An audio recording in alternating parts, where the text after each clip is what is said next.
ನಮಸ್ಕಾರ. ಮರುಭೂಮಿಯಲ್ಲಿ ಕಣ್ಮರೆಯಾದ 50,000 ಸೈನಿಕರ ಪಡೆ. ಇತಿಹಾಸದ ನಿಗೂಢ ಘಟನೆ. ಸಮಕಾಲೀನ ಜಗತ್ತಿನ ಅತ್ಯಂತ ಪ್ರಬಲವಾದ 50,000 ಸೈನಿಕರ ಸೇನೆ ಯಾವುದೇ ಕುರುಹನ್ನು ಬಿಡದಂತೆ ಮರುಭೂಮಿಯಲ್ಲಿ ಕಣ್ಮರೆಯಾದ ನಿಗೂಢ ಘಟನೆ ಇತಿಹಾಸದಲ್ಲಿ ದಾಖಲಾಗಿದೆ.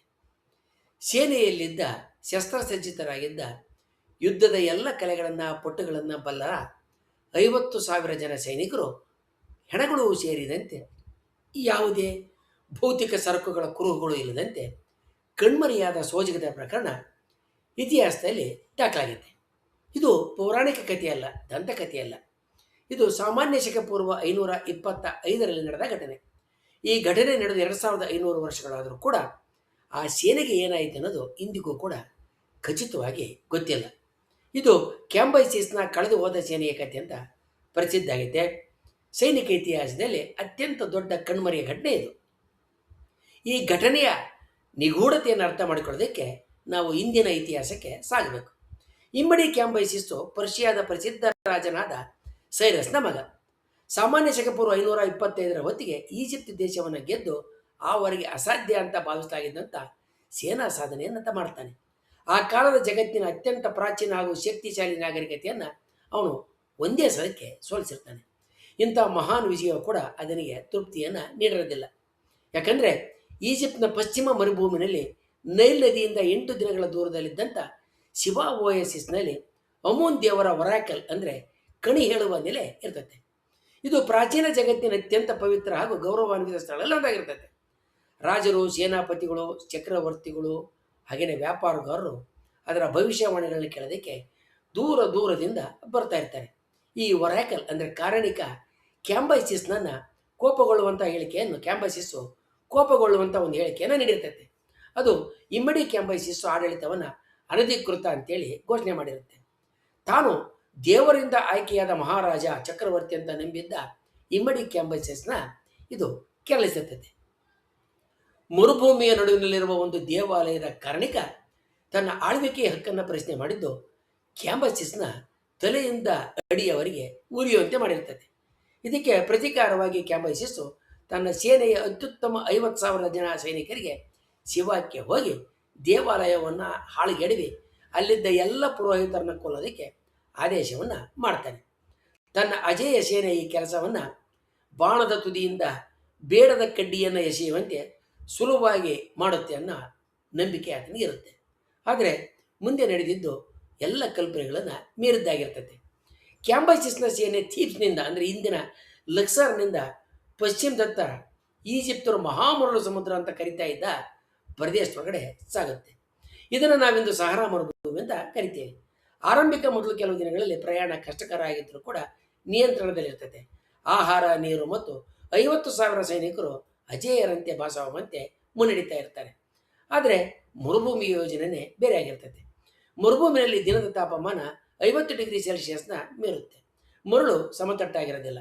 ಅದು ನಿರಂತರವಾಗಿ ಬದಲಾಗುವ ಗುಡ್ಡೆಗಳ ಗೊಂದಲಾಗಿರ್ತದೆ. ಹೆಜ್ಜೆ ಗುರುತುಗಳು ಕ್ಷಣಾರ್ಧದಲ್ಲಿ ಅಳಿಸಿ ಹೋಗ್ತಾ ಇರ್ತವೆ. ಪರ್ವತಗಳಲ್ಲಿ, ನದಿಗಳಲ್ಲಿ, ನಗರಗಳ ಯುದ್ಧಗಳಲ್ಲಿ ಹೋರಾಡಿ ಅನುಭವ ಗಳಿಸಿದ್ದ ಸೈನಿಕರು ಇಲ್ಲಿ ಮರುಭೂಮಿನಲ್ಲಿ ಸಂಪೂರ್ಣ ಗೊಂದಲಕ್ಕೆ ಒಳಗಾಗ್ತಾರೆ. ಸಾಮಗ್ರಿಗಳು ಕಡಿಮೆ ಆಗ್ತವೆ, ಕುಗ್ತವೆ. ಪ್ರಾಚೀನ ದಾಖಲೆ ಮೂಲಗಳ ಪ್ರಕಾರ ಹಸಿವಿನಿಂದ ಬಳಲದ ಸೈನಿಕರು ಊಹಿಸಲಾರದ ಕೆಲಸಗಳನ್ನ ಮಾಡ್ತೊಡಗ್ತಾರೆ. ಮೊದಲು ಸರಕು ಸಾಗಾಣಿಕೆಗೆ ಕರೆತಂದಂಥ ಪ್ರಾಣಿಗಳನ್ನ ತಿಂತಾರೆ. ನಂತರ ಅವುಗಳ ಮೂಳೆಗಳನ್ನು ಜಗಿತಾರೆ. ಆಮೇಲೆ ಚರ್ಮವನ್ನು ಕೂಡ ಕೆರೆದು ತಿಂತಾರೆ. ಕೊನೆಗೆ ಸೈನಿಕರು ಇತರ ಸೈನಿಕರನ್ನು ಕೊಂದು ತಿಂತಾರೆ. ನಂತರ ಉಳಿದ ಸೈನಿಕರು ಬಹಾರಿಯ ಓಯಸಿಸ್ನ ತಲುಪ್ತಾರೆ. ಅಲ್ಲಿ ಅವರಿಗೆ ಸ್ವಲ್ಪ ವಿಶ್ರಾಂತಿ ದಕ್ಕುತ್ತೆ. ನೀರು, ಆಹಾರ, ವಿಶ್ರಾಂತಿಗಳು ಕೂಡ ಸ್ವಲ್ಪ ಮಟ್ಟಿಗೆ ದಕ್ಕುತ್ತವೆ. ಈ ಸೇನೆ ಅಸ್ತಿತ್ವದಲ್ಲಿದ್ದನ್ನು ದೃಢಪಡಿಸ್ತಕ್ಕಂಥ ಕೊನೆಯ ಸ್ಥಳ ಇದು ಅಂತ ಇತಿಹಾಸದಲ್ಲಿ ದಾಖಲಾಗೈತೆ. ಇಲ್ಲಿಂದ ಮುಂದಕ್ಕೆ ಸೈನಿಕರು ಶಿವಾದತ್ತ ಸಾಕ್ತಾರೆ. ಇದಾದ ನಂತರ ಏನಾಯ್ತು ಅನ್ನುವ ಬಗ್ಗೆ ಇತಿಹಾಸ ಸಂಪೂರ್ಣವಾಗಿ ಮೌನವಾಗುತ್ತೆ. ಒಟ್ಟಾರೆಯಾಗಿ 50,000 ಸೈನಿಕರಲ್ಲಿ ಯಾವೊಬ್ಬ ಸೈನಿಕರು ಕೂಡ ವರಾಕಲ್ ಕಡಿ ಹೇಳುವ ಜಾಗವನ್ನು ತಲುಪೋದಿಲ್ಲ. ಹಾಗೆಯೇ ಯಾವೊಬ್ಬ ಸೈನಿಕರು ಕೂಡ ಮರಳಿ ಹಿಂದಕ್ಕೆ ಬರೋದಿಲ್ಲ. ಈ ಘಟನೆ ನಡೆದ 75 ವರ್ಷಗಳ ನಂತರ ಪ್ರಾಚೀನ ಗ್ರೀಕ್ ಇತಿಹಾಸಕಾರ ಹೆರೋಡೋಟಸ್ ತನ್ನ ಹಿಸ್ಟೋರಿಸ್ ಕೃತಿನಲ್ಲಿ ಏನಾಯ್ತು ಅನ್ನೋದನ್ನು ದಾಖಲೆ ಮಾಡಿದ್ದಾನೆ. ಈತನ ವಿವರಣೆ ಸರಳ ಆದರೂ ಕೂಡ ಭಯಾನಕವಾಗೈತೆ. ಹೆರೋಡೋಟಸ್ನ ಪ್ರಕಾರ ಸೇನೆ ಬಹಾರಿಯಾ ಮತ್ತು ಶಿವಾ ನಡುವಿನ ಮರುಭೂಮಿನಲ್ಲಿ ಮಧ್ಯಾಹ್ನ ಊಟಕ್ಕೆ ನಿಂತಾಗ ಆಕಾಶದ ಬಣ್ಣ ಬದಲಾಯಿತು. ದಕ್ಷಿಣದಿಂದ ಗಾಳಿ ಎದ್ದಿತು. ಅದು ಸಾಮಾನ್ಯ ಗಾಳಿಯಲ್ಲ, ಕಂಸಿನ್ ಅನ್ನುವ ಭೀಕರ ಮರಳುಗಾಡಿನ ಬಿರುಗಾಳಿ ಅದು. ಸೂರ್ಯನನ್ನೇ ಮರೆ ಮಾಡುವಷ್ಟು ದಟ್ಟವಾದಂಥ ಮರಳು ಗೋಡೆ ದೊಡ್ಡ ದೊಡ್ಡ ಕಟ್ಟಡಗಳನ್ನ ಮರಳು ಗುಡ್ಡುಗಳನ್ನ ಕದಲುವಷ್ಟು ಶಕ್ತಿಶಾಲಿಯಾದಂಥ ಗಾಳಿ ಅದು. ಹೆರೋಡಸ್ ಪ್ರಕಾರ ಅದು ಎಲ್ಲ ಸೈನಿಕರನ್ನ ಸಮಾಧಿ ಮಾಡಿತು. 50,000 ಸೈನಿಕರು, ಅವರ ಆಯುಧಗಳು, ಕುದುರೆಗಳು, ಸಾಮಗ್ರಿಗಳು, ಸರಕುಗಳು ಎಲ್ಲವೂ ಅವರು ಊಟಕ್ಕೆ ನಿಂತಾಗಲೇ ಮರಳಿನಲ್ಲಿ ಮುಚ್ಚಲ್ಪಟ್ಟರು. ಎಲ್ಲರೂ ಒಮ್ಮೆಲೆ ಸಮಾಧಿಯಾದರು. ಯಾವುದೇ ಗುರುತಿಲ್ಲದೆ ಇಷ್ಟೊಂದು ದೊಡ್ಡ ಸೇನೆ ಮರಳುಗಾಡಿನಲ್ಲಿ ಕಣ್ಮರೆಯಾಗೋದು ಸಾಧ್ಯವೆನ್ನುವ ಸಂಶಯ ಯಾರಿಗೇ ಆಗಲಿ ಸಹಜವಾಗಿ ಮೂಡ್ತದೆ. ಯಾಕಂದರೆ ಕಳೆದ 2,500 ವರ್ಷಗಳಲ್ಲಿ ಯಾರಿಗೂ ಈ ಜಾಗದಲ್ಲಿ ಒಂದು ಎಲುಬಿನ ತುಂಡು ಕೂಡ ಸಿಕ್ಕಿಲ್ಲ. ಕವಚಗಳು ಸಿಕ್ಕಿಲ್ಲ, ಕತ್ತಿಗಳು ಸಿಕ್ಕಿಲ್ಲ, ನಾಣ್ಯಗಳು ಸಿಕ್ಕಿಲ್ಲ, ಯಾವ ಕುರುಹುಗಳು ಸಿಕ್ಕಿಲ್ಲ. ಮರುಭೂಮಿ ಅವೆಲ್ಲವನ್ನು ಸಂಪೂರ್ಣವಾಗಿ ಅಳಿಸಿಬಿಟ್ಟಂತೆ ಕಾಣಿಸ್ತದೆ. ಆದ್ದರಿಂದ ಕೆಲವು ಇತಿಹಾಸಕಾರರು ಇಂತಹ ಸೇನೆ ನಿಜವಾಗ್ಲಿತ್ತೆ ಅಥವಾ ಹೆರೋಡೋಟಸ್ ಕಥೆಯನ್ನು ಕಟ್ಟಿದ್ದಾನೆ ಅಂತ ಅನುಮಾನ ಪಟ್ಟಿದ್ದಾರೆ. ಶತಮಾನಗಳ ಕಾಲ ಇಮ್ಮಡಿ ಕ್ಯಾಂಬೈಸಿಸ್ ಕಳೆದು ಹೋದ ಸೇನೆ ಒಂದು ಆಕರ್ಷಕ ದಂತಕಥೆಯಾಗಿ ಉಳಿದುಕೊಂಡು ಬರುತ್ತೆ. ಆದರೆ 2009ರಲ್ಲಿ ಇದಕ್ಕೆ ಒಂದು ತಿರುವು ದಕ್ಕುತ್ತೆ. ಇಟಾಲಿಯನ್ ಪುರಾತತ್ವ ವಿಜ್ಞಾನಿಗಳಾದ ಏಂಜೆಲೋ ಮತ್ತು ಆಲ್ಫ್ರೆಡೋ ಕ್ಯಾಸ್ಟಿಗ್ಲೋನಿ ಶಿವ ಓಯಸಿಸ್ ಸಮೀಪದ ಮರುಭೂಮಿನಲ್ಲಿ ಮನುಷ್ಯರ ಎಲುಬುಗಳು, ಕಂಚಿನ ಆಯುಧಗಳು, ಬೆಳ್ಳಿ ಆಭರಣಗಳು, ಕುದುರೆ ಉಪಕರಣಗಳ ತುಂಡುಗಳನ್ನ ಮರಳಿನಡಿನಲ್ಲಿ ಪತ್ತೆ ಹಚ್ಚುತ್ತಾರೆ. ಇವೆಲ್ಲವೂ ಪರ್ಷಿಯನ್ ಕಾಲಕ್ಕೆ ಸೇರಿದ್ವು ಅಂತ ಗೊತ್ತಾಗುತ್ತೆ. ಆದರೆ ಈ ಸಾಕ್ಷ್ಯ ಸೀಮಿತ ಆಗಿದ್ದು ಇನ್ನಷ್ಟು ಅಧ್ಯಯನದ ಅಗತ್ಯ ಇದೆ. ಆದರೂ ಇದು ಗಂಭೀರವಾದಂಥ ವೈಜ್ಞಾನಿಕ ಚರ್ಚೆಗೆ ದಾರಿ ಮಾಡಿಕೊಡುತ್ತೆ. ಈ ಹಿನ್ನೆಲೆಯಲ್ಲಿ ಸೇನೆ ಕಣ್ಮರೆಯಾಗಿರುವಂಥ ಕಾರಣವನ್ನು ಕೊಡುವ 3 ವಾದಗಳು ಹೊರಬರ್ತವೆ. ಮೊದಲನೇದು ಮರಳು ಬಿರುಗಾಳಿಯ ವಾದ. ಹೆರೋಡೋಟಸ್ ಹೇಳಿರೋದು ಸರಿಯಾಗಿದೆ. ಭೀಕರ ಮರಳು ಬಿರುಗಾಳಿ ಸೇನೆಯನ್ನು ಹೊಳಿತು. ಸಹರಾ ಮರುಭೂಮಿ ಇಂತಹ ಬಿರುಗಾಳಿಗಳನ್ನು ಉಂಟು ಮಾಡ್ತಕ್ಕಂಥ ಎಲ್ಲ ಸಾಮರ್ಥ್ಯವನ್ನು ಹೊಂದಿದೆ ಅಂತ ಹೇಳುತ್ತೆ. ಎರಡನೇ ವಾದ ದಾಳಿವಾದವನ್ನು ಮಂಡಿಸುತ್ತೆ. ಕೆಲವರು ನಂಬೋ ರೀತಿಯಲ್ಲಿ ಸೇನೆ ನೈಸರ್ಗಿಕ ಕಾರಣಗಳಿಂದ ನಾಶ ಆಗದೆ ಮಾನವರ ಸಂಚಿನಿಂದ ನಾಶ ಆಯಿತು.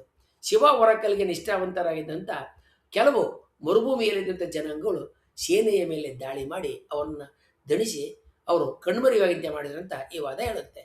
ಮೂರನೇ ವಾದ, ಇದು ನಿಜವಾಗ್ಲೂ ನಡೆದಿಲ್ಲ, ಇದು ಕಾಲ್ಪನಿಕ ಅಂತ ಹೇಳ್ತಾರೆ. ಈ ಕೆಲ ಇತಿಹಾಸಕಾರರು ಇಂತಹ ಸೇನೆ ಎಂದಿಗೂ ಇರಲಿಲ್ಲ ಅಂತ ವಾದಿಸ್ತಾರೆ. ಇದು ಈಜಿಪ್ಟಿನ ಪ್ರಚಾರ ಕಥೆ ಅಂತ ಕೂಡ ಹೇಳ್ತಾರೆ. ಹಾಗಾದರೆ ನಿಜ ಯಾವುದು? ಈ 3 ವಾದಗಳಲ್ಲಿ ನಿಜವಾಗ್ಲೂ ನಡೆದಿದ್ದೆ ಅನ್ನೋದು ನಮಗೆ ಸದ್ಯಕ್ಕೆ ಗೊತ್ತಿಲ್ಲ. ಮುಂದೆ ಹೆಚ್ಚಿನ ಸಂಶೋಧನೆಗಳು ತಿಳಿಸ್ತಾವೋ ಕಾದು ನೋಡಬೇಕು. ಕ್ಯಾಂಬೈಸಿಸ್ನ ಕಳೆದು ಹೋದ ಸೇನೆ ಇತಿಹಾಸದ ಒಂದು ರಹಸ್ಯಮಯ ಅಧ್ಯಾಯ ಆಗೈತೆ. ಇದು ನಿಜವಾಗಿರ್ಬೋದು ಅಥವಾ ಕೇವಲ ಒಂದು ಕಥೆಯಾಗಿರ್ಬೋದು. ಆದರೆ ಈ ಕಥೆ ನಮಗೆ ಪ್ರಾಚೀನ ಕಾಲದ ಸಾಹಸ, ಅಪಾಯ ಮತ್ತು ಪ್ರಕೃತಿಯ ನಿಸರ್ಗದ ಮಹತ್ವವನ್ನು ನೆನಪಿಸ್ತದೆ.